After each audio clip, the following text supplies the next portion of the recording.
Can I be honest with you?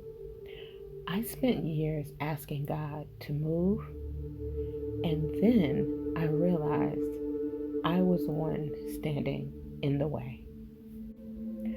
For years, I told God I trusted Him. Out of my mouth, I was saying, "Okay, God, I trust you." But my actions were telling a completely different story. I still wanted to control the outcome. I still wanted things to happen on my timeline. I still wanted the answers before I took the next step. I wanted God, but I wanted Him on my terms.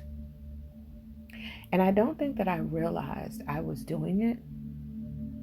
See, I became a single mom when I was 19 years old. Control wasn't just something I did, it became who I was. I had to figure out everything. I had to make the decisions. I had to survive. When God started asking me to surrender, I said yes with my words, but my hands were still holding on.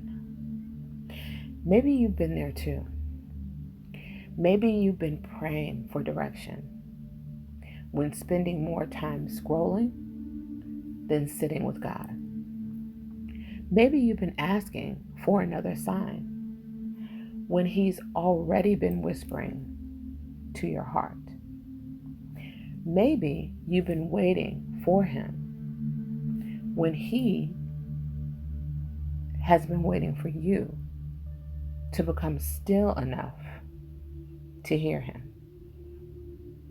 That was me. I wasn't far from God.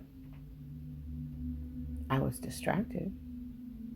I filled my days with noise, with opinions, with other people's lives, with things that were never mine to carry. And then one day I realized something that changed everything. The relationship I wanted with God was never going to be built in the leftover moments of my day. Let me say that one more time.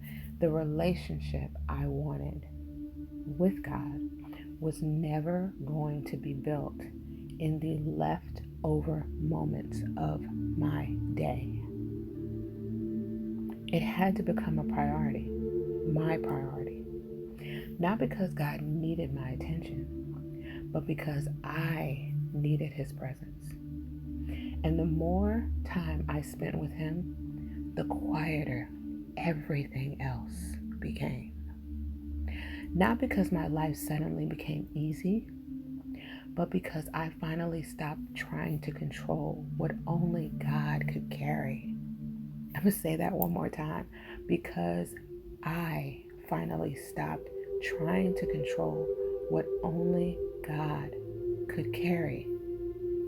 So let me leave you with one question. Where are you spending more time? With the world or with God?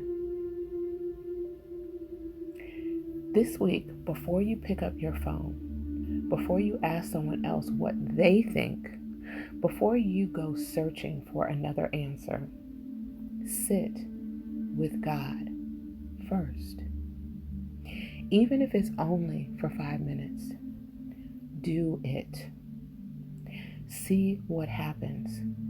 Because I have a feeling He's been waiting for that conversation for a long time.